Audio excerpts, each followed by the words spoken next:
Assalamualaikum warahmatullahi wabarakatuh. Kami dari kelompok 3 akan menjelaskan tarik-tarik periode sahabat masa pengembangan. Saya Rahma Azhara dan teman saya Raihan Zikruna. Dan saya akan menjelaskan mulai dari yang A, fatwa sahabat. Pada masa sahabat ini terjadi perubahan yang besar dalam kehidupan masyarakat karena telah meluasnya wilayah Islam dan semakin kompleks kehidupan umat. Dari tuntutan dan komitmen untuk menjalankan ajaran Islam, serta tingginya keimanan dan kepatuhan kepada Islam, mereka selalu menghubungkan tingkah laku sehari-hari dengan nilai agama. Untuk menemukan jawaban atas persoalan yang timbul, maka berkembanglah ijtihad. Dalam pemerintahan Abu Bakar ini tidak terlalu banyak masalah hukum yang terjadi dengan beberapa alasan, yaitu yang pertama, masa pemerintahan Abu Bakar yang singkat, yakni hanya 3 tahun.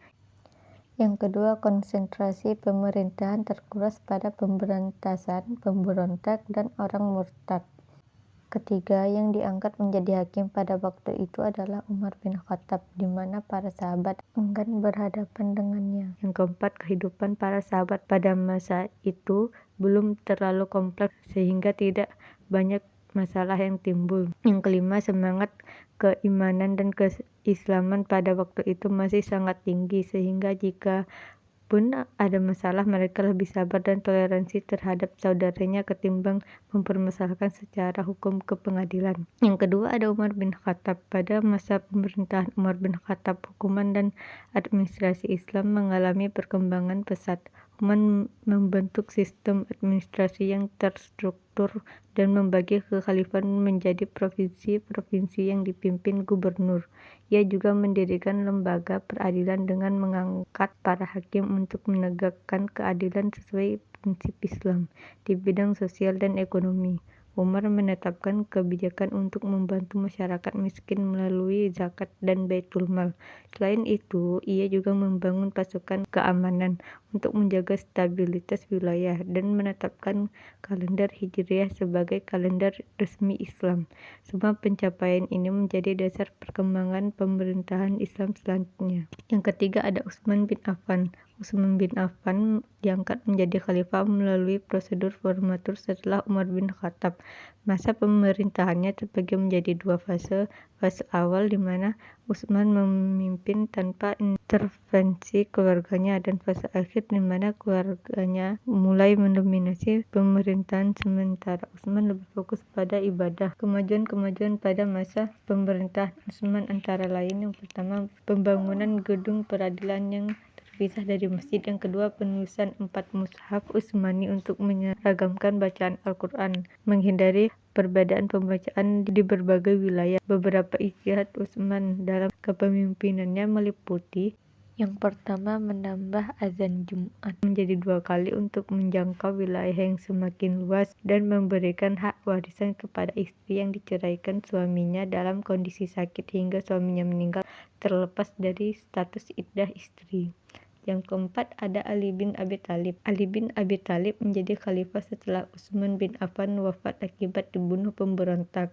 Di awal kepemimpinannya, Ali dihadapkan pada 2 pilihan sulit, yaitu mengusut pembunuhan Utsman atau memperbaiki pemerintah yang korupsi. Ali memilih memperbaiki pemerintahan, meskipun hal ini menyebabkan konflik dengan keluarga Utsman, khususnya Muawiyah bin Sufyan, yang menuntut keadilan atas kematian Utsman. Yang kelima, ada ijtihad Ali bin Abi Thalib. Hasil ijtihad Ali bin Abi Thalib mencakup beberapa poin penting. Yang pertama, iddah perempuan hamil. Ali menetapkan bahwa iddah bagi perempuan hamil yang ditinggal mati suaminya adalah kurang lebih paling lama antara 4 bulan 10 hari atau hingga melahirkan, berbeda dengan pendapat Umar yang hanya mengacu pada waktu hingga melahirkan. Yang kedua, simbol bacaan Al-Quran untuk memudahkan orang non-Arab atau orang yang tinggal di luar Arab dalam membaca Al-Quran. Ali bersama Abu Aswad Ad-Duwali merancang simbol-simbol bacaan dengan titik di sekitar huruf. 3.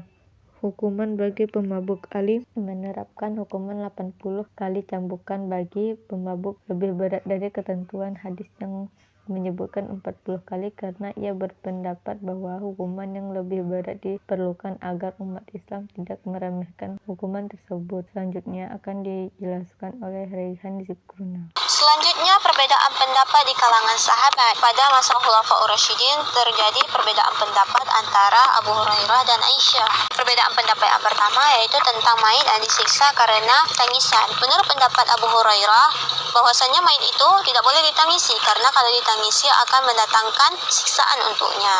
Berdasarkan hadis Innal maita huwadibu bibukai alihi. Pendapat tersebut dibantah oleh Aisyah berdasarkan dalil ayat Al-Quran yaitu surah Al-Fatir ayat yang ke-18. Dan maksud dari ayat tersebut mengatakan bahwasanya setiap orang menanggung dosanya sendiri dan dosa orang tersebut tidak bisa ditanggung oleh orang lain meskipun itu kerabat dekat. Pendapat yang kedua yaitu tentang mandi junub perempuan. Nah, kalau pendapat Abu Hurairah mengatakan bahwasanya perempuan yang mandi junub itu rambutnya harus diurai. Pendapat tersebut dibantah oleh Aisyah. Aisyah ini mengatakan bahwasanya perempuan yang mandi junub itu cukup menyiram segayung air pada gulungan rambut tanpa harus diurai. Selanjutnya itu sebab-sebab para sahabat berbeda pendapat. Yang pertama adanya lafaz zanni. Dengan adanya lafaz zanni, para sahabat berbeda pendapat ketika menafsirkan atau menentukan makna yang cocok dengan permasalahan yang ada. Seperti contoh yaitu lafaz kuru. Umar dan Ibnu Mas'ud memaknainya dengan haid, sedangkan Zaid bin Sabit memaknainya dengan suci.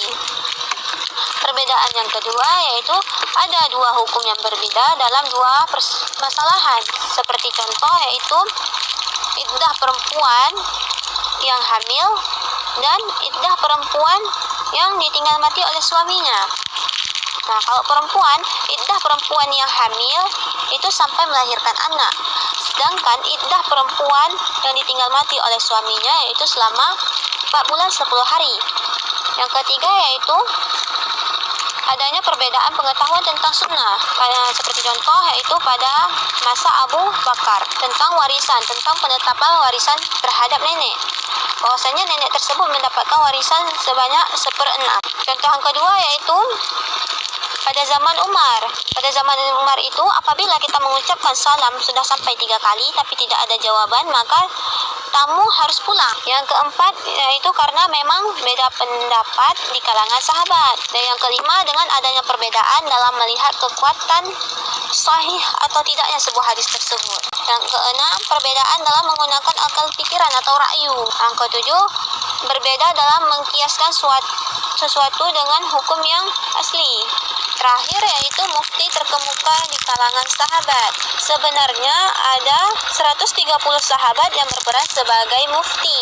Namun yang sering kita kenal hanya beberapa saja, yaitu seperti Al-Khulafaur Rasyidin, Abdullah bin Mas'ud, Abdullah bin Umar, Ummahatul Mu'minin, khususnya Aisyah, Zaid bin Sabit, khususnya pada masalah faraid. Terus ada Abu Musa al-Ashri, Mu'az bin Jabal, dan Ubay bin Ka'ab. Sekian presentasi kami pada hari ini.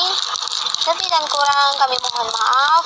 Kami akhiri dengan Assalamualaikum warahmatullahi wabarakatuh.